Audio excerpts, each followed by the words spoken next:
right, guys, I got 12 noon. I'll keep admitting as we go. I'm in my new work office. I started a new job this week. So it's pretty empty behind me. I still have to hang a few things. So before Geoff takes over, are you in Federal Hill today, Geoff? You home? Yes, I am. Okay. Yeah, he's technically a neighbor of mine when he's living in the city. So this is our second to last, I guess, of the year already. We have Adrian, another Pennsylvania person, December 1st in the evening at 7 p.m. So she will be joining us then. And nothing else new to report. It looks like our SABR Day for 2022 in person will be February 6th. The National SABR Day, as most people know, is usually the last Saturday in January. So the DC chapter will do it theirs that day. And so we don't overlap with them on the same weekend. We will do ours the following weekend on a Sunday in up at Peabody Heights Brewery again, barring any more COVID hiccups. As you guys know, the Baltimore baseball book is out.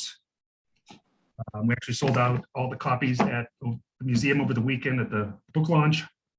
It was fun and it's enjoyable. Those of us who are SABR members, you guys can get it much cheaper through the SABR site.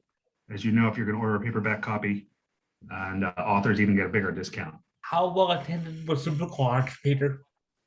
It went good. We probably had 30 some people there and sold out all the books. So, I do want to say real quickly, I just got done reading the book last night.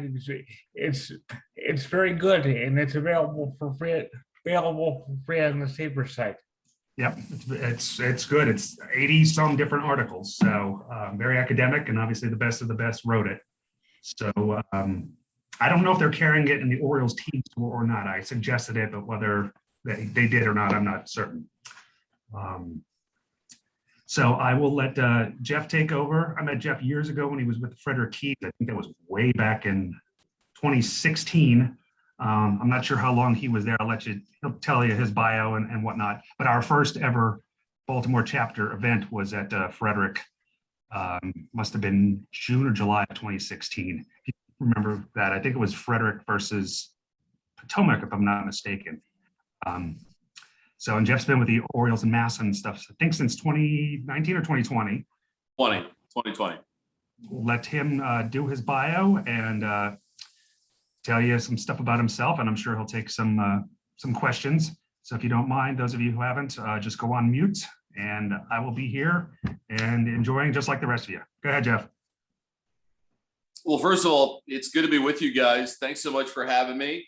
I hope you're all having a great off season, whatever it is that you might be doing. I'm missing baseball already, even though the World Series just wrapped up a little while ago. So it's fun to talk some ball with you guys for a little bit. I'll just briefly go over my bio and kind of I don't really want to spend a lot of time on my story. You guys are more than welcome. I want to give you guys a balance of the time to ask questions, and it could be about the Orioles, it could be about CBA, Big League Baseball, whatever it is that you want to talk about. I'm here for you guys to kind of address that stuff. But just to give you a little bit of a synopsis on me. So I graduated from Dickinson College in 2010. I graduated with a political science degree. And when I was there, I learned that being a lawyer is actually a little bit boring for me. So I interned for a judge my freshman year at college. And I learned that the best part of the experience was lunch. So when you kind of learn that, you realize that it's probably not going to be a career path for you. And so I ended up stumbling upon the student radio station. When I got on campus, I was looking for something to do. And I never thought about doing broadcasting before. I'm from suburban Philadelphia, so I obviously grew up with some great broadcasters. Around here, everyone talks about John Miller and Chuck Thompson and, Gary Thorne and the great group that's come through here, Jim Hunter and, everybody like that. For me, it was, we had Harry Callis who did the Phillies and Jim Jackson who does the Flyers and Mark Zumoff who did the Sixers and Tom McGinnis and Merrill Reese. And, so we, where I come from, it's a pretty rich tradition of broadcasters. And I always enjoyed watching and listening to them. but I don't think doing the broadcasting thing really ever came to mind until I got into college. And I remember did this Hamden Sydney Dickinson College non-conference mid-season football game. And I got there and I realized that I'm not really that good at this right now, but this is something that I'd like to try to do. And given that I went to a liberal arts school where a lot of people were there to be doctors or lawyers or work in the financial world or whatever, I had a lot of opportunities to do broadcasting stuff. And so I really had fun with it, enjoyed it, and I did more and more games. And so eventually, once I got out of college, that when I was a kid, rather than work at the grocery store or something like that, I ended up umpiring baseball. So I did youth baseball, I did high school baseball. And then when I was in college, I actually umpired college baseball. And so I umpired affiliated professional baseball for 1 year. I was in the Gulf Coast League, and it was an interesting experience and kind of cool in that you get to see what goes on between the lines. You know, Mark Pryor, who we know his career with the Cubs, and now he's a pitching coach for the Dodgers. He was actually kind of on his last legs professionally. So I remember doing a game where Mark Pryor pitched, and I actually really got to enjoy talking to him. Blake Snell, I remember, was on a rehab assignment, so I got to umpire one of his games. And then there were some other guys like Scott Podsednik and Jorge Polanco with the Twins. Actually, was a prospect with them. And I went through some box scores back when we were in the pandemic just to kind of see. I wonder if anything came of some of the guys whose games that I did. And there were actually quite a few major leaguers in there, so it was kind of cool.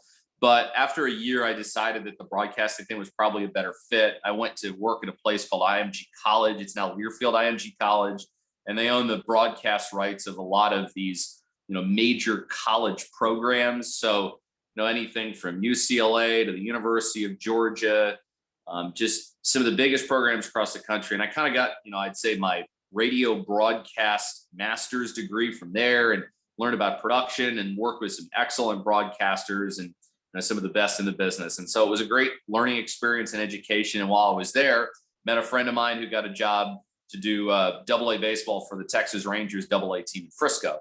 And he was looking for a guy to go with him to be his number 2 broadcaster. And he got the job really late. And because he needed somebody really quickly, it's kind of how I got myself in there. My first game that I did, Jurickson Profar was the second baseman. Colton Wong was the second baseman on the other team.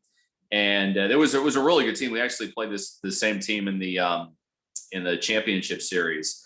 And I realized really quickly that I was really bad at this and that I needed to get really good really fast. And it's like anything, when you get into it, even if you know baseball or even if you understand baseball, you have to be able to properly address that knowledge with your audience. And it takes time to learn how to do that. So I went from Frisco, my first year. I got a lot better and I wasn't fired. So that was the good news.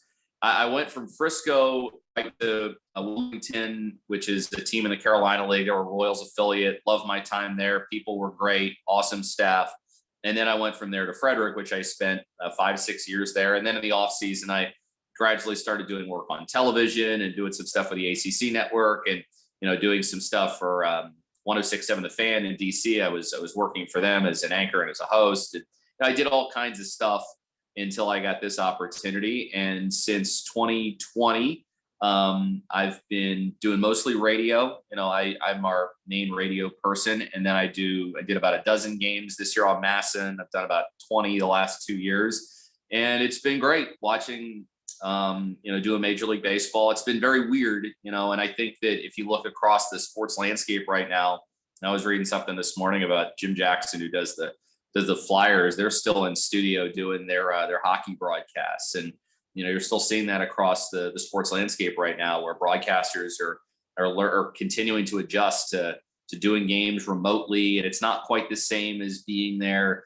And it's a weird dynamic. And I think a big part of doing the job is being on the ground with the team and getting to know people and see people. And in the major leagues, it's a little different than the minor leagues. Minor leagues, you can just walk in the clubhouse whenever and, spend some time with them and ask your questions. In the major leagues, it's a little bit more, set schedule and things like that. But I'd say that the last 2 years have been an adjustment for everybody, for broadcasters to players to execs to staff to PR people, you name it.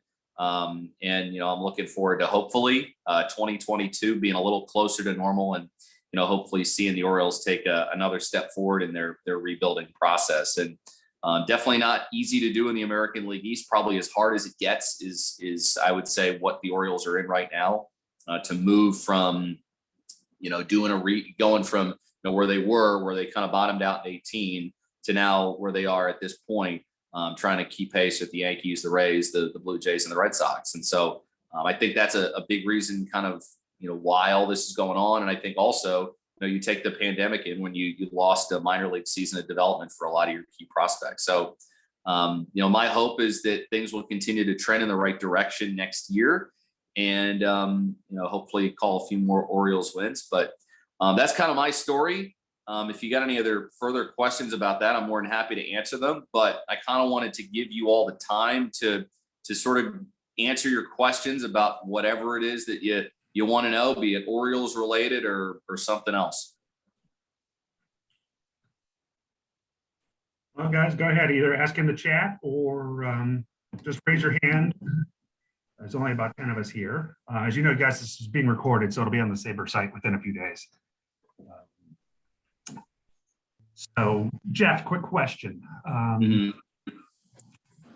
Obviously, your schedule and stuff ahead of time, which games you're doing MASN or and you know who your partners are going to be. Are there any last minute changes if somebody gets sick and you get paired with somebody you don't have chemistry with or you haven't worked with before?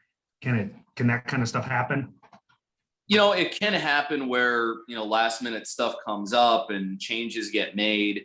But for the most part, like my job, I look at it is if you're in the major leagues, you're supposed to be able to figure it out whoever you get paired with. And, for me, I've worked with everybody before. Dave Johnson, I know, substituted for a game that I worked with him this year. And I'd worked with DJ previously. So it was fine. It was just kind of getting back to, working with somebody and learning their rhythm. And I think you figure out pretty quickly when you work with somebody, even if it's for like a first or second time, it's like, okay, this is their speech pattern. This is when they like to talk. This is when they don't like to talk. And so I think a lot of broadcasting is just being a good listener and kind of understanding, what the person you're with does and what they don't do. And so that's I'd say just part of the job. Changes happen, but I'd say for the most part, once the schedule comes out, that's pretty much what it is. And people, like, some things will get switched around for vacations and other obligations and stuff like that. But I'd say for the most part, once the brunt of the schedule comes out, then that's pretty much, I kind of know what I'm doing at that point.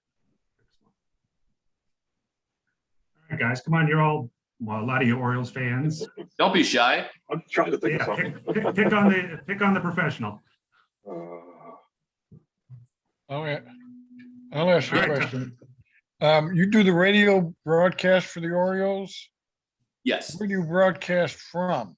Is it, do you go, are you able to go on the road or not yet? We haven't been on the road yet. My hope is that that's going to change for next year. Because I certainly would like to be able to travel to some of these ballparks and go on the road. I think that's a big reason why you do this, is to be able to travel to different parks. And, there's some people, for instance, that are my counterparts I've never met. It was nice to have some road teams come in this year. Tom Hamilton, for instance, from the Indians, and Jim Rosenhaus are great guys. It was nice to finally meet them. It was great to, Len Casper with the Cubs, or now the White Sox, formerly the Cubs. And I had talked on the phone a number of times, but this year was the first year I'd finally gotten to actually meet him in person.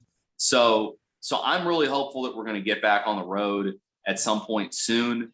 But for now, we do our road games remotely from Camden Yards, and we do the home games, obviously, from Camden Yards too. But my hope is that we're certainly going to get back on the road next year. Okay. I was born in Cleveland, and I'm been a lifelong Cleveland baseball fan. So I know, I've also belonged to Cleveland Club of Washington, and we've had Jim Rosenhaus speak to us when the club has an annual outing to Camden Yards to watch the Indians play the Orioles. It's always been fun. He's a great guy. I've known Jim for years. He actually was in Wilmington a long time before I was there. But Jim's a class act. He's always been great to me. And Hammy is too. Hammy is an awesome guy. Like I remember the first time that I met him, I was kind of like, because he's one of my, he's one of my favorite guys to listen to. And he's a wonderful guy with just an encyclopedic knowledge of stuff and just great guys. And yeah, that was honestly the best. That was probably one of my favorite series we had in the first half, just because it's like, oh, we actually are going to broadcast a series and we're going to have some company from there. But it was great to meet them. The Tampa Bay Rays guys, Andy and Dave, I've known since 2020. I'd gotten to spend some time with them before the pandemic hit, and they're the best. And they are as good as any broadcast team in baseball. They are excellent at what they do, and wonderful guys too. Andy's actually from up this way. And then there were some other teams that came in, but my hope is that we're kind of get back to the normal routine of being on the road, clubhouse access every day, calling games, from different ballparks and doing the job that way. Because, when you do a game remotely, there is stuff you will miss. There are mistakes that will get made. And, even just watching some of these other sports I was talking about how some of these different broadcast teams are remote. You lose a sense of anticipation and being able to predict what's coming. Like, I'll give you an example. So I don't know if you guys were watching the game where the Orioles played the Royals in, I want to say it was early September. And Edward Olivares, the center fielder, was shaded to left center field. And basically a fly ball was hitting to right. The game was going to remain tied. It had already been tied up. This was a routine fly ball, easy catch for Dozier, nobody around him. And I don't know what Olivares was doing, but he just kind of got in his way, and Kelly leaked him a little bit. And the guy dropped the ball. The Orioles ended up taking the lead. Then Mountcastle hit a home run that ended up giving them the lead victory. Because I was there, I could see that Olivares, where he was shaded, was to left center, and this ball was in right. And somehow he ran all the way over there inexplicably and got in his way and caused the guy to drop the ball. And then the Orioles took the lead. But if I'm not there, I don't see his pre-positioning and where he is. And to me, it was a bad play to begin with, and you could tell Olivares got in his way. But what made it so like, what's going on here was where he was pre-positioned. And that's the kind of thing that if you're doing a game remote, you're going to miss. If you're doing a game live, you'll be able to see. And, that's the benefit of doing a games live. And also with the fact that, like, I think everybody gets into the business, and nobody gets into the business looking to do games remotely. Everybody wants to be at the ballpark and to be able to present the game a certain way. And, no matter how far technology goes, it will never replace being there, because that's how you're assured to do your best work. Hey, Geoff. Yes. When you're doing the radio games remotely, are you watching the MASN feed? And do you have more monitors than that? Yeah, it's a good question. So my feed is, I'm set up in the main radio booth. And this year and last year, whoever I was working with was set up in the booth next door, just because of the COVID stuff. I actually kind of grew to enjoy it because I have way more room where I could kind of spread myself out. So that was great. And what I have when we do a remote game is I have two different monitors in front of me. So when I'm doing radio, and I'll walk through the TV setup in a second, but when I'm doing radio, I'll have one monitor, and it's what you'll see at home. It's a program feed. And then what you won't see is I'll have another bank of monitors just off to my left, which I'm looking at, that has what's called an all 9 on it. So an all 9 is like, if you've ever heard like NFL, the all 22, it's basically an all 9 is a big panoramic look of the field. And some of them are helpful. A lot of them are not, if I'm being honest. And then you'll have a monitor that will show you the bullpens. You'll have a monitor that will show you the scoreboard, because sometimes you'll have scoring decisions that will come through. And I have this thing called the MLB research tool, which is excellent, which tells you a lot of the stuff that's going on in real time. But my producer will also have the feed from the PA announcer in their ear. So when a scoring decision comes in, they'll be able to tell me. But we'll also go to some ballparks where they won't have that feed and that creates some problems. So that's why we have like the scoreboard and some of these other things, which will give you this information just in case it doesn't have it. And then there's maybe another feed or two that'll get thrown in. It kind of depends on where you are. For instance, when we played Texas, we got all kinds of feeds from them. You know, it was probably like, if you ever watch NFL Red Zone, it was like having the Octobox in front of you. You had all these different panels, and then you'll go some other places. And, you know, I'm not going to name any names, but they don't do as good of a job, and you don't have as many looks, and you don't have as good of a feed from them. But, you know, fortunately, you know, I would say that probably the best one that we had was Seattle. When they did we had the John Means no hitter there, they kind of treated it like their own broadcast. They had a sky cam, you know, they just did a really good job. And, you know, I thought they were really good. The Marlins people actually do a really good job too. And like I said, you know, there's some who are really good. There's some who are fine.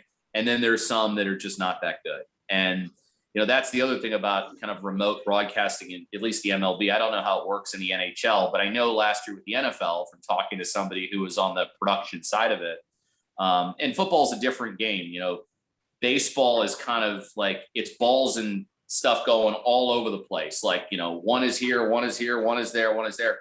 You know, I think the reason why remote broadcast is maybe a little easier in football and basketball is because you're going side to side. It's all lateral. And so everything is within your field of view. Sometimes in baseball, you lose that because of how the field is set up. But you know, we have all these different feeds that we'll be able to look at. And so sometimes it's game situational based. Like if it's a 3-2 count with one out, I might look at the all 9 and say, all right, is the runner going or not? If it's another situation that comes up, I'll probably look at it, but you're kind of going back and forth off your monitors. And, you know, so it takes some time to get adjusted to that and used to that. And then when you do television, it's kind of the same thing. You know, there's some different, you know, technical things that work a little bit differently, but for the most part, you know, that's how it works. And, you know, I'm really fortunate that we have an excellent TV producer, an excellent TV crew, and a very good, very, very good radio producer engineer. So we know that all of the things that we need are going to get taken care of. But, you know, it's just like it's a challenge for us. It's a challenge for them. Just because, you know, when you have the show, you're feeding stuff to the other broadcast team that's not there. When you are on the road, you get what the other team gives you. And sometimes it's what you want, and sometimes it may not be quite what you're looking for. So that's sort of the remote broadcasting world in a nutshell. Wow, it's amazing. Mm-hmm. Don't be shy. Yeah, Geoff. Question for you is, I'm a big college baseball and college basketball fan, though. In the past year, due to the pandemic, I've watched a lot of ESPN Plus, and I'm curious to get your thoughts on, you know, how ESPN Plus has changed the game as far as broadcasting, particularly college sports goes, because I've noticed such a wide range of broadcaster quality, from the totally excellent, you know, first rate, which would, you know, my opinion, some people would be qualified to do major league sports, to some pretty awful stuff, though. So I'm curious about what your thoughts are on that. Yeah, it's a good question. It's sort of a hodgepodge when it comes to ESPN Plus. For instance, when I did some Atlantic 10 basketball previously before I got this opportunity, and the games that we had were on ESPN Plus, and a lot of it comes down to the school or the university, or, you know, the production crew and what the school is willing to pay on the production front. So if you have, for instance, someplace like, you know, Wake Forest or one of these other big programs, there's going to be a significant, I'd say, investment in that stuff. Like ESPN, for instance, came in, and all the different schools there have outfitted production studios that are meant to produce higher level productions. Because if maybe ESPN is doing a game on ESPN or ESPN2 or whatever, people are going to come in there, the production folks, and they're going to do the game from there. And it just saves some truck costs and things like that. So you're going to get pretty good broadcast. And then I think most of the time those schools know that these broadcasts need to be good because there are people actually that are like observers that watch them and will send notes. And those notes will, sometimes say, hey, this person does a good job, this person doesn't, blah, blah, blah, blah, blah. It can be a way for them to maybe, pick out talent that they want to use for stuff. I don't think a lot of the times it works that way, if I'm being honest.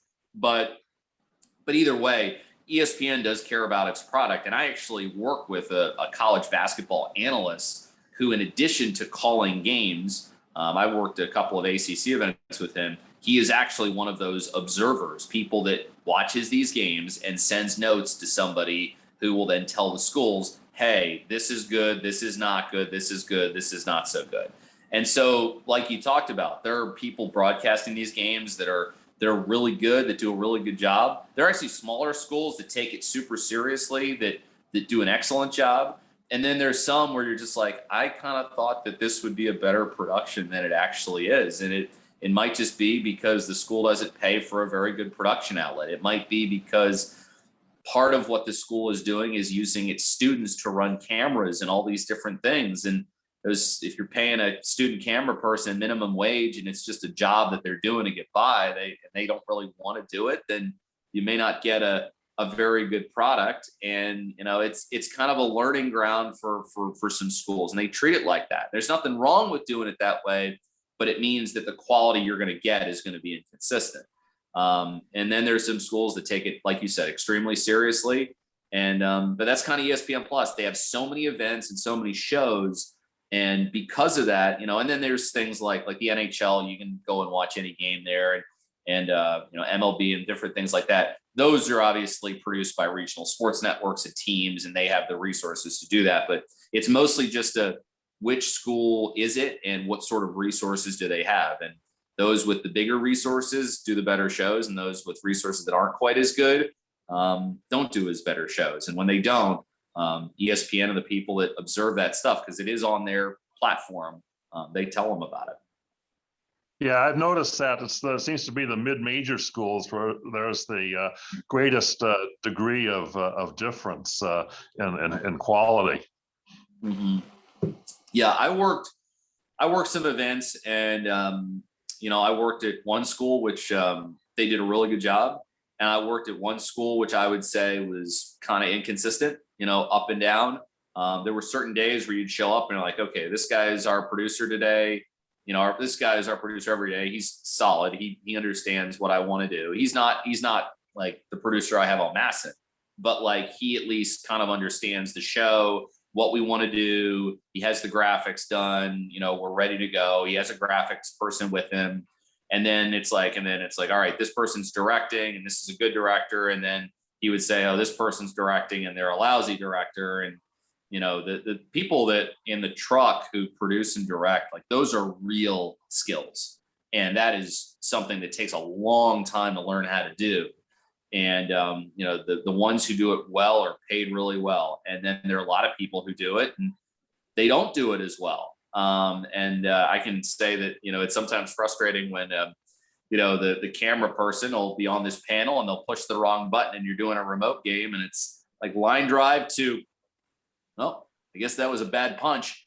And it's like, well, what do you do? There's not much you can do, but that's, one of the things when it comes to remote broadcasting, and one of the things when it comes to, like you said, mid-major schools that do these ESPN Plus productions. Some put a lot into it, and then there's some who don't put as much into it as they probably should. Thank you. Yeah.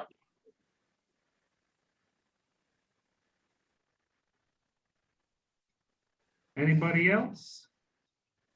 Oh, Yes. There we go. next another question. Jeff, during a broadcast, do you have any interaction with the opposing team's broadcasters? And if so, what is it during commercial breaks? You know what? We talk all the time. I usually touch base with the opposing team's broadcasters before a series starts. If they're there in person, it's a day-to-day thing, I would usually say. So if I have a question, I'll just roam over to the other team's booth, or they'll roam over to our booth and they'll ask whatever they need to ask. And that's the advantage of being there. In terms of like in-game communications, there's one broadcaster who is with another team that we see pretty frequently that will text me all the time during a game. And then other broadcasters will do the same. And then there's some broadcasters who don't necessarily broadcast and text quite as much during a game. It just kind of depends on what they're looking for and what they need. But I'd say that, you know, in terms of other broadcasters, yeah, I talk with them all the time. That's usually the best info I'm going to get, because I can read a lot of different material and I can look stuff up. But when you talk to the people broadcasting every day, that's where you're going to learn stuff. Like, I spent a lot of time getting ready for our team. You know, I'd say when you do a major league broadcast, you know, a lot of it is about the team that you cover. Now, you want to know about the other teams so that way you can set different things up. But you know, it's great to have other broadcasters that you can talk to, because they can quickly fill you in and say, hey, this person's not going to play today. Hey, this person is known for, they'll pitch 2 innings and then they'll need 2 days off afterwards. And then you can kind of know that when you're thinking, all right, it's a 2-run game. Am I going to see this guy? And then you can say, well, he pitched 2 days ago and he needs another day off, so we're probably not going to see him today. And you can say that, but that's the kind of info that you can get, because the info that they'll get usually might be from the manager or from, you know, scrums where there's off the record stuff. And, you know, we'll get information in those kinds of settings, and we, you know, they'll get it and we'll get it too, where it's like, it's stuff that you use. You don't cite it to anybody, but you can say, well, I don't necessarily know if I would expect this person to pitch today. If you look at their history, the trend has been however many innings they pitch usually indicates how many days they need off afterwards. So, you know, we know what we've been told, but like you figure out ways to use that information, and for the other team, getting it from the opposing broadcaster is how you do your job the best. And it's nice to have an extra resource and somebody who can point something out that you wouldn't think of probably because you don't cover the team every day, but they can give you context that you wouldn't have otherwise. What information have you shared with the other broadcasters, and does it ever come back to you? From the other broadcasters?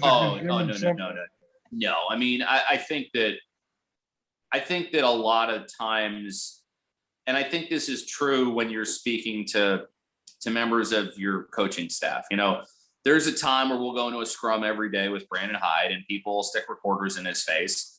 And the unofficial way that it's understood is that when people take the recorders down and when people turn their stuff off, that is off the record.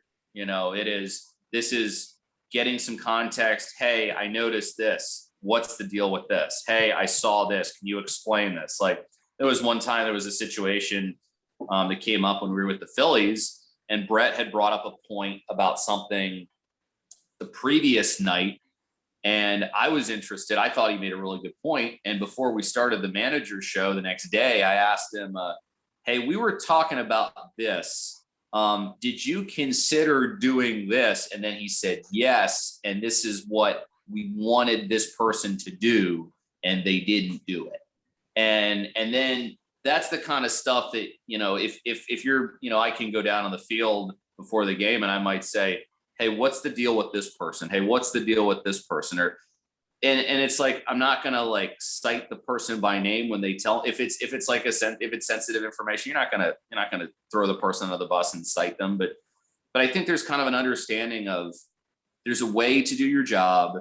There's a way to ask questions to get information without throwing anybody under the bus. And, you know, I think there's some observations that you can make by just watching the game that you're just like, you can make them on your own. Sometimes you can go back to a conversation you had with somebody and be like, okay, I'm watching this, and now it makes sense what they were saying earlier. So it's just like, I'd say a lot of the best information I get is the off the record kind of stuff that I'll receive maybe after everybody turns their recorders off, but it's valuable because that can give you certain things to look for and watch, or maybe look up, and then it can inform you on, you know, are you on the right track or are you not on the right track? So, but I'm very cautious and careful to protect those relationships, because you don't want anybody to get in trouble. And I know that there's certain info we have that is not meant for the general public. And I understand that, but it also is information that ensures that we're seeing what we're supposed to be seeing, and we're presenting a picture of how things are going and what's happening that is the most accurate and best illustrates, what everybody, what I should be paying attention to. But Interesting. you may have injury information that you don't want the other team to know about too. Yeah, that's one example of it. There might be, a classic one is, a manager may not go on the record and say, this reliever is not available today. Hey, I'm staying away from this guy today. That's not something I can go on the air and say, hey, Brandon Hyde said this guy's not available today. Like I'm not going to go on air and say that. And the other team doesn't want to know that. But, I think when you looked at how Brandon managed his bullpen and how they work stuff, it's not hard to figure out how he's going about it. And then you can go over to him and say, hey, is this guy threw this number of pitches yesterday? And he's like, yeah, like he's not going to like it, but yeah, he's not available today. He's like, I don't want to tell him that, but he's not going to be available today. But that way, when we get to the ninth inning in a 1-run game and you see somebody warming up in the bullpen that is not the person that you thought was going to be warming up in the bullpen, you can say, well, remember, this person is dealing with this little injury. This person has been dealing with, innings limits. This person is this person is that. That might explain why this individual is warming up when everybody is wondering, why isn't this person warming up? So, those are the kinds of conversations that, you can't say that we were told this guy's not available unless he says it on the record, but you can also deduce based on what the strategy is and based on the, time and score of the game, why something is happening. And it can often be from one of those off the record things that tells you that. I have a question for you, Geoff. Yes. You and a host of other people replaced two great radio people, Fred Manfra and Joe Angel. I know Joe retired, and Fred did as well. Are you still in touch with them, or do you ever get in touch with them to see how they're doing? And do you get information from them anymore? You know what? Brett and I had lunch with Fred when we were down in spring training. Fred and Marlene live in Tampa. And so Brett and I drove up and had lunch with Fred, and Fred took us all around the area. So they live in a great place, and we went out and had a nice lunch. And so Fred was doing great. I didn't get to see Fred when Joe had his Hall of Fame induction. Joe we talked to for our podcast. I haven't gotten to speak to Joe as much, but they're great guys. They were great to me when I was in the minor leagues. In fact, part of the reason why, I was able to, I'd say, get the Orioles job in one part is, when you're, I think, presenting your demo or you're presenting how you are a good fit for a certain role, I think one of the things that you should do, if you're a broadcaster, is go to a major league game. Ideally, if you could, to the major league game for the team you want to work for, and show how you would sound doing one of their games. And so that was something I got from Joe. And Joe was like, and Joe's first job ever was in doing baseball, was doing the Giants as a fill-in broadcaster. And Joe was like, yeah, he saw me like come up to the, a couple times, like, he's like, oh, that's really smart what you're doing. He's like, that, that you're doing a tape here of some of your games. And so that way you can give it to a team and they can say, oh, he's calling a major league game. And if they're like, oh, I like how it sounds, then they can listen to the games that I do from the minor league team that I do. And they're like, oh, now that sounds really good. But if you can I think you can show what you can do better if you can give them a tape of a mock major league broadcast and then a tape of one of your other minor league broadcasts. That's kind of how I ended up doing it. So once they listen, they're like, oh, he sounds really good calling one of our games. Now let's hear how he does doing one of the games that for the team that he normally does. And they listen to that and they see what your resume is and they see your TV experience and all these other things. And then they're like, okay, I think we might have something here. It's a lot easier to do that as opposed to just listening to a tape of me doing a minor league game with 500 people there where people are just like, I don't know, how's he going to adjust when you're when there are 30,000 people there and the Orioles are playing the Nationals, like there was this year, like how's somebody going to adjust to that? Because that's a different kind of broadcast and a different kind of energy in the park than it would be if, say, it's 50 people in Lynchburg, Virginia on a Tuesday night in April. So one of the things that I got from Joe was like, you know what I did when I got the Giants thing is I was asked, and he told this story on a podcast that we did. He said, I was asked to present a baseball tape. And he's like, do you have any tape? And Joe said, he's like, oh yeah, I have a tape. He didn't have a tape. He'd never done it before. So what he did was, I think he went to like the Oakland Coliseum, or maybe he went to Candlestick, and he ended up doing like a bunch of innings. And he picked like the 3 best innings that he had.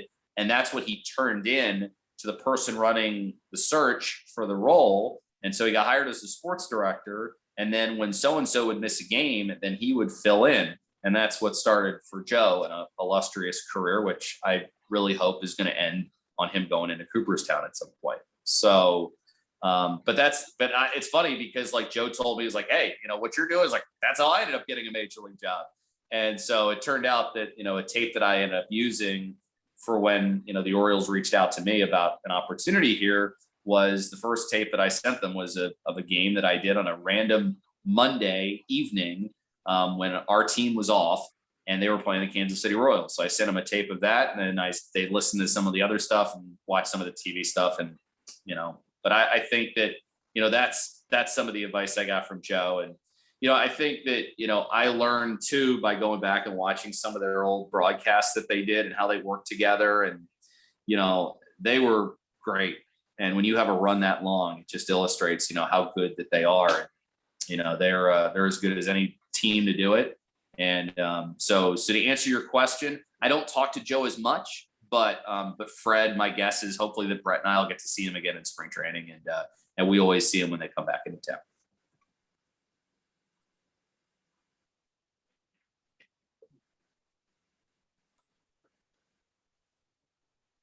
I got time for questions. If anybody's got anything else that they want to know, or what's the possibility, Geoff, of I know that the Orioles and the Nationals have had some squabbles over television revenue and stuff like that. What's the likelihood of the Orioles forming their own television network someday? To be honest with you, that's a question that probably can only be answered by people way above my pay grade. I don't think I could probably give a great answer to that. I understand, honest with you. But I guess would you like to work on an Orioles television network someday, or? I would say that for me, I love doing TV. It's been great, in terms of like how it kind of works now. We have MASN and they have the Orioles and they have the Nationals. I enjoy doing television because I love working with our crew. I've known a lot of these people for a while, and our producer, she is the best. She's as good as anybody in baseball. Our director is a friend of mine. Our graphics person is a friend of mine. Our A1, the guy who does the audio in the truck, is one of the best in the business, and he is a good friend of mine too. So we'll have to wait and see what happens. You never quite know as far as how things go in the business, but I enjoy doing television, and it's fun to do the number of games that I do every year. I'll go ahead and ask you, how do you prepare for a game? What's your routine? Do you go get coffee at Starbucks and then hop in the car at 8 a.m.? Yeah. So the way that my routine is I would say that, most days I'm getting up at about 8:30 or 9, just because we get back really late. And it starts in the morning where I'll go through MLB stories across baseball, and I'll just keep track of everything that happened the night before. And then I'll get into my kind of like day-to-day routine. I update all the bullpen stuff that I use because, I think I pay a little more attention to bullpens just because we're at a time right now. And if you look at the postseason, that probably is a pretty good indicator of it, where the bullpens are being used a ton. And so I would always make sure to try and have some updated notes and trends and statistical stuff on our bullpens. And then I would read all the stuff that our beat reporters do. I'd start with Rock and Steve, and then, John Mioli and Nathan Ruiz do an excellent job. Dan Connolly does a great job. Rich and all our different writers, and, Joe Trezza, and I'll read pretty much everything. And then I'll look into some stuff from the other team. There might be some players that I don't have notes on as much. So I might try and add a couple of things, especially about for our team, I kind of know what we're getting. For the opposing team, it might just be a little bit more, statistical and, background dig-ins. I try and do a lot of that in the off season, but still there's like stuff you can learn about players that they didn't have or might get called up or whatever. So I get some stuff from Stats Perform every day, which I look at that's really helpful and that I learn a lot from. So I usually go through that and then add it to my notes. So what I do every day is I do like a Word doc, which kind of has info for us and info on the other team. And a big part of that, in addition to like general stuff, like I'll have 2 pages that'll be, when I do a game, I have my scorebook in front of me, and then I'll have 1 page on one team and 1 page on the other team. And then I'll have like a packet of notes like on my team and on the other team. And a part of that packet is the stuff on the starting pitchers. The starting pitchers are really important. So I'll have different stuff. I'll have their pitch arsenals, what they throw, how much they throw it, swing and miss information, velocities, general background, last start, notes I got from the other broadcaster, notes I got from other resources, and then maybe a fun nugget or 2 that I can throw in there that'll kind of inform me about what's going on. And so that takes usually a couple hours to do a day. And then once I get to the ballpark, this year media access, it would depend if we were home or on the road. If we were at home, I'd get there a little earlier. If we're on the road and it was remote, it would usually be a little bit later. So that would affect when I would get to the park. But then once I get to the park, we'll have our media sessions and scrums and manager shows, and you'll have your questions that you want to ask Brandon, and then I'll stay on for his general session. And then once that's done, I'll maybe, if I have a question for the other broadcaster, I'll text them and ask them about it. We get game notes every day from both teams. I'll go through those. I'll usually read Rock's and Steve, at least one of their entries before the game starts, just to double check that I didn't miss anything. And then the pregame show starts at 6:30. That's on radio. It's pre-taped and it's for time, just because we have a couple of affiliates that would join us at the top of the hour. So we had to hit a specific mark when that happened. So I'd pre-tape the pregame show, and then the game broadcast will start at the top of the hour, and then off we go. And then, on to the next thing. When I do a game on MASN, it is probably, if I'm doing a game at home, Dawn is coming up at about 4:45 or so, our producer, and we'll talk about some different things. There'll be a graphics rehearsal about 30 minutes before the thing starts. And that way I can just see how, the different packages that we have, the different graphics that we have, how long some things are going to be for an open. So if it's like an open where, Ben or Palmer is going to talk through maybe via a package of video, they can see how long it is, and I can see kind of how it is. I might ask Jim, I kind of set it up on a tee for him, and he just goes, Ben, I might ask him, so how do you want me to get you into this? And then he'll kind of tell me what he's thinking, and then we'll kind of go through that type of stuff. And then once you get done with that, then, you're off and running when the game starts at 7:00. So it's a little bit different for both, but I'd say the preparation is about the same. I'd say on the television side, it's maybe some slightly more anecdotal type prep, and maybe just doing a little bit more reading, less stats. I have stuff in front of me. I think radio, it's, because there are no graphics or anything like that, I might throw in a few more stats, but at the same time, I try and pick information that adds something to the broadcast. I don't want to just be throwing out a bunch of numbers that don't really mean very much. I want to make sure that if I'm using numbers, that they're adding to the story of the game, and then they're explaining something that's important. Because I think if you throw too many numbers out there, just kind of like if you throw too many stories out there, if you throw out too many numbers, then you cover up the ones that really matter.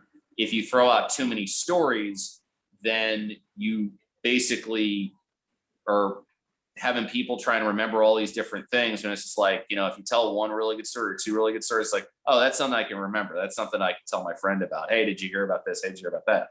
You know, it's the same kind of thing, you know, too many stats, too many stories. It's like, it's a mix of everything. And I think it's kind of what play-by-play is. It's stats, stories, it's silence. And, you know, I think if you listen to the best broadcasts in baseball, you know, what they really start with is the game. They start with describing what is in front of you, talking about what is in front of you, and then the other stuff you can add and subtract it depending on the type of game that you have. Hey, Geoff, I keep score of all the Phillies games, and I designed my own scorebook that I use. Oh, cool. See it there.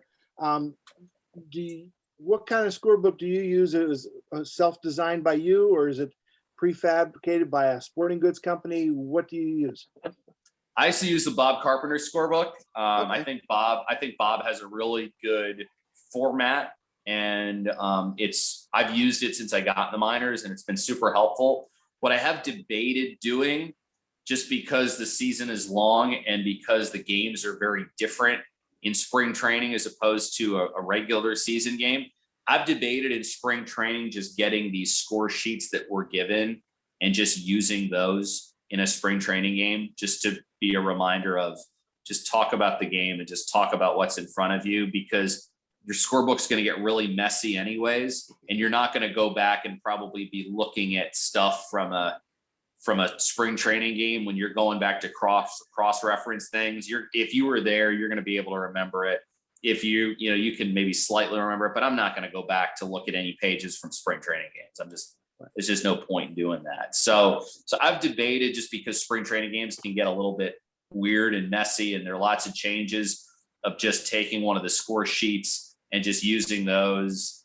But for now, I use the Bob Carpenter scorebook for all the games that I do, and it's great. He does a really good job, and it's a really good model and template. Thank you. Mm-hmm. Yeah, Geoff, I'm curious. Do you have any breakdown as to the viewers or listeners from cable versus streaming versus broadcast, and what kind of trends have you been seeing in that? Yeah, in terms of how you match up the cable viewership versus the streaming viewership, I think that's something that a lot of people are trying to figure out, so that way they can figure out how to monetize it. I'm not that's not probably my area of expertise in terms of like the radio ratings. You know, I know that from just asking that they were pretty good. And just kind of talking to somebody who was in that world, when I said, hey, what does this rating mean? And they said, that's actually a good rating for like this market. But the thing about like radio ratings, for instance, is that you'll go from our market, and then you'll go to like, and I was another broadcaster from another team who posted what their ratings were, and they were like considerably lower. But then you realize the market difference, and that was actually a really good rating that they had too. It's just, it's done differently. So, to answer your question, I think that a big trend that we're seeing, and I think it's across all the sports regardless, is that most places, because of how people consume stuff now, where it's a lot of it's on your iPad or it's on your phone, it's on a streaming service like a Hulu or an Apple TV or YouTube TV is what I have, for instance. When you have all those different resources, that's how people are watching stuff now. They want information like right away. They want to be walking around and be able to pull the game up on their phone and to be able to watch it and to pay attention to it. And so that's how people are going about consuming stuff. I think you're getting lots of people that are still watching games. I don't think that's something that's ever going to go away. When you talk about different sports related content, the games are always going to produce ratings, and the games are always going to draw people in. I think it's just what we're seeing now. It's how people are watching the games. And it's a lot different than before, when you have a cable subscription and get all these batches of channels and whatever, and some people still do. And then there are a lot of younger people and even older folks who are using streaming services in order to be able to watch games. You had the question earlier about ESPN Plus. Something like that, for instance, is a way that I was watching some NHL. I've been watching some more NHL recently, and I watch all of it on ESPN Plus, as opposed to maybe paying for like a subscription to more NHL channels on my cable package. I watch it on ESPN Plus. And for baseball, a lot of people do the same thing with MLB TV.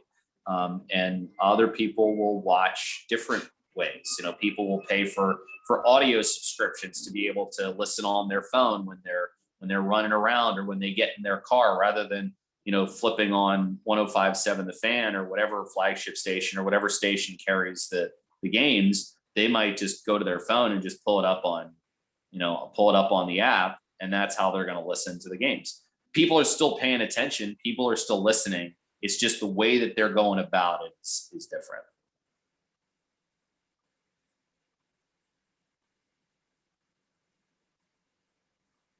Anybody else?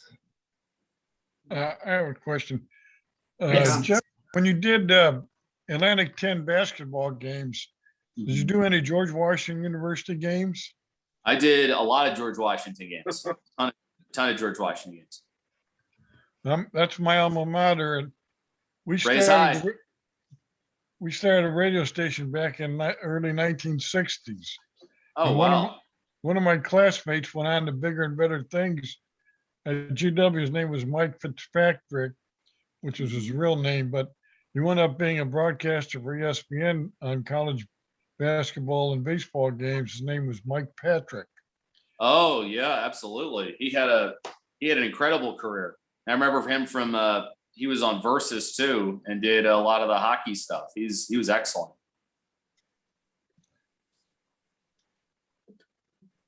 You guys didn't know, I guess today, assuming this is accurate, 68 years ago today, the floundering St. Louis Browns really became the Baltimore Baseball Club, Inc.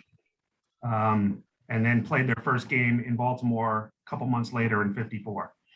So just a little tie-in. We hope Geoff will be part of, and obviously we'll go through Katie and Jennifer Grandal and stuff, or the folks in Phoenix will.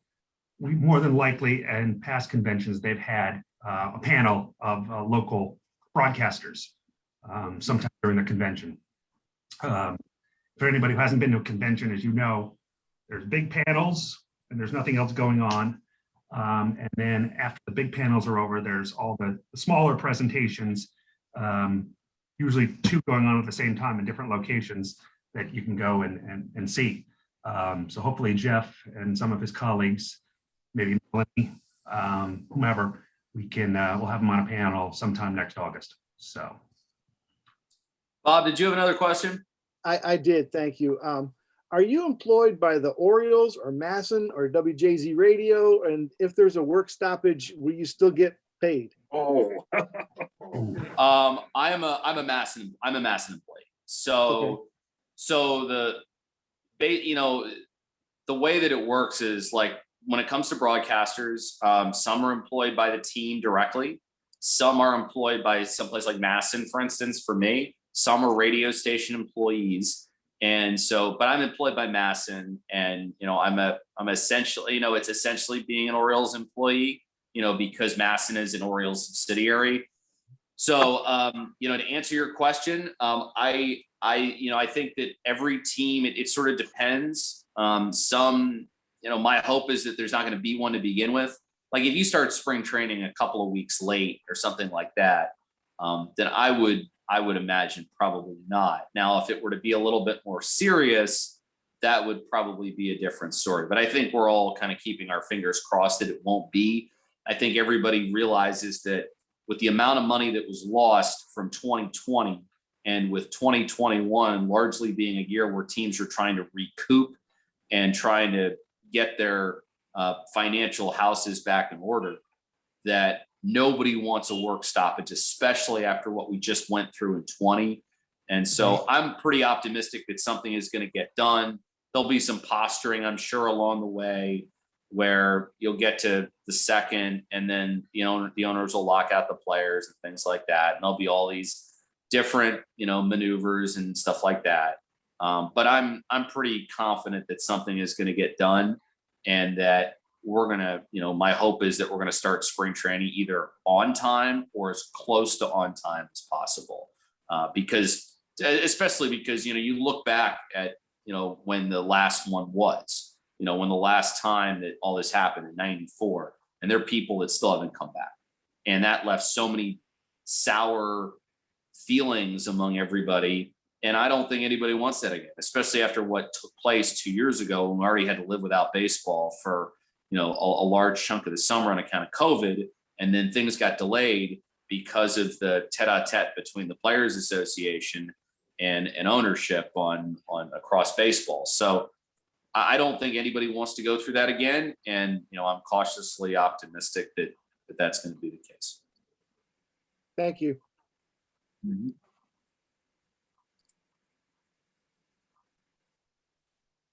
Good job, guys. Hopefully you guys found this informative. Tom, you got one more? Very nice. Yeah, when you were broadcasting minor league games, were you who were you employed by? The minor league team or the team? The team. Radio? I was a team employee. So it's pretty similar. It's pretty similar up here. It's the team is the one that makes the decisions on the broadcasters, and that's how it works. And that's how it worked for me in the minors too. There are some people that are employed by radio stations, like there's some people that are employed by them, but at the end of the day, it kind of comes down to the team and what the team approves and what the team is willing to do, and are they okay with the broadcasters that they have. Following up on that, do you sign a year-to-year contract, and what does it go from date to, or like now you're with MASN, so is that just a full-time job and you could do other things if they pulled you off the broadcast? So, I can't go into the specifics of what my contract is, but what I can say is that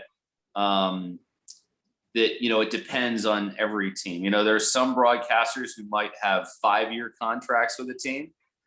There's some broadcasters who might have 1-year contracts where it's more of a let's see how this is going kind of thing. There might be broadcasters that have a contract that's 2 years with an option or something like that. And then it just kind of depends on where you are and how it goes. And I think that it just depends on the person. It depends on the team. There are some broadcasters that you could go to them and say, do you want a 5-year contract? And they would say, yes, that's exactly what I'm looking for. And then you might also go to some broadcasters who you would tell them that they're like, no, I want 2 years, and then we'll see how that goes. And then we'll have an option for that. So it really depends on who the broadcaster is. It depends also on their experience level and maybe how long they want to do it, and what they want to do. And, those are the kinds of questions that are largely between the team and the person that they're hiring. And it comes down to, just sort of what this person is looking to do.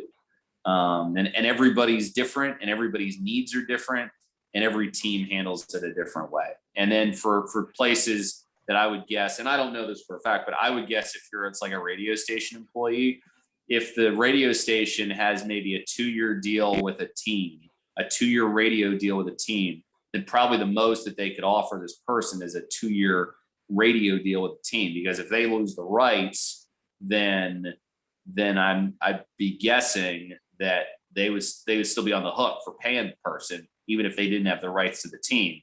And that's that's kind of the reason why that person is there. But I'm able to do stuff in the off season, and at some point I might. I'd say that the last 2 years have been kind of strange.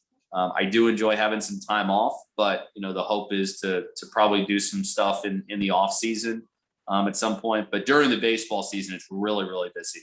It's 100. I did 156 games, 157 games this year if you count regular season and spring training. So that's kind of a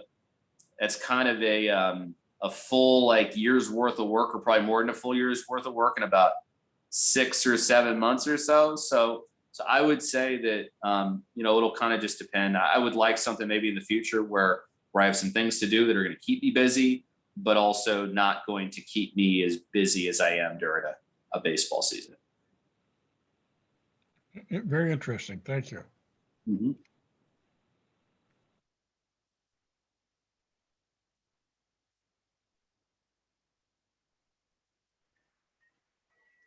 That it, guys? Anything else? Last minute questions, comments?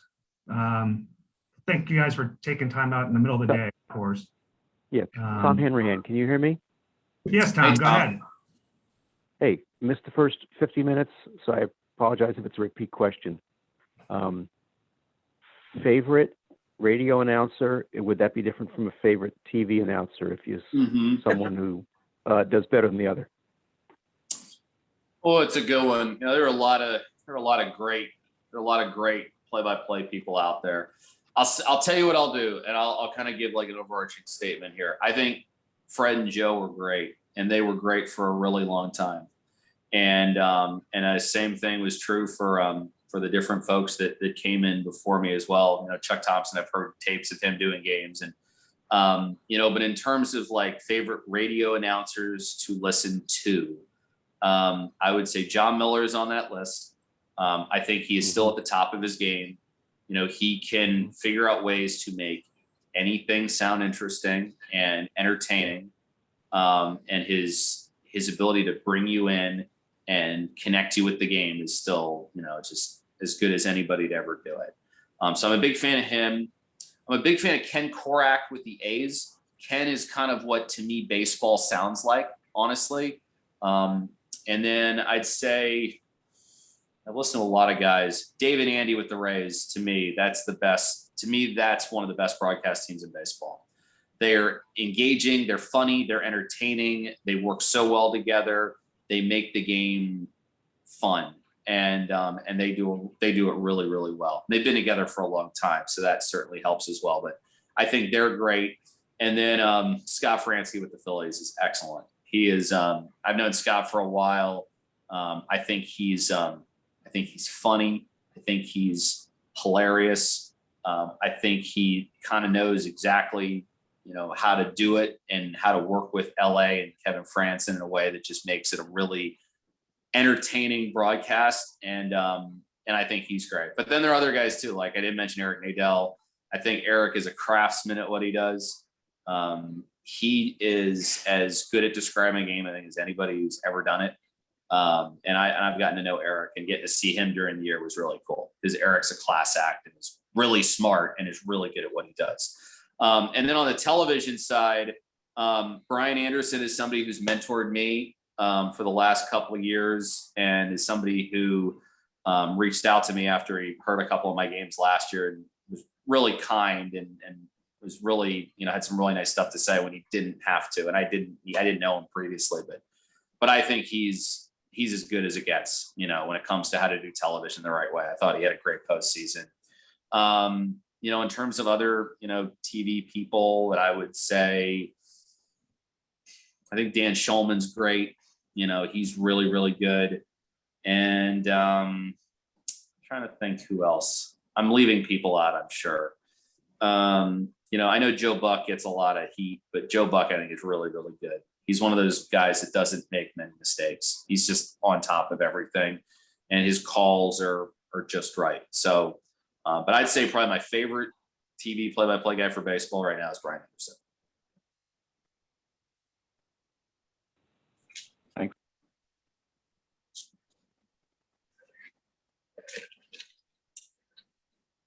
Anybody else? Let everybody get back to their lunch hour. For those of us who have to sign off. What's left of it? So next, well, we have last baseball babble Sunday night after Thanksgiving at 7 p.m. for just a evening roundtable, whatever we want to talk about thing. And then we have Adrian speaking to us December 1st, I believe it is, the first Wednesday of the new month. And we're still planning to do hybrid meetings starting after SABR Day, so in February of 22. So hopefully we can still have some speakers, but still do some things in person, obviously, as well. So it'll be fun. New world out there, obviously. As long as SABR doesn't take away their Zoom account from each chapter, we'll be fine. Jeff, thank you. Yeah, thanks a lot. Thanks, everybody. Really appreciate the time. And if you need to reach out to me, feel free to do so. And I hope you all have great off seasons. And it was fun talking some baseball and some broadcasting and some other stuff with you guys, and enjoyed it. And hopefully we'll park next year soon. All right, guys. All right. See you in the Thanks. next meeting, everybody. Okay, thank you. Take care. Have All a nice right. Thanksgiving.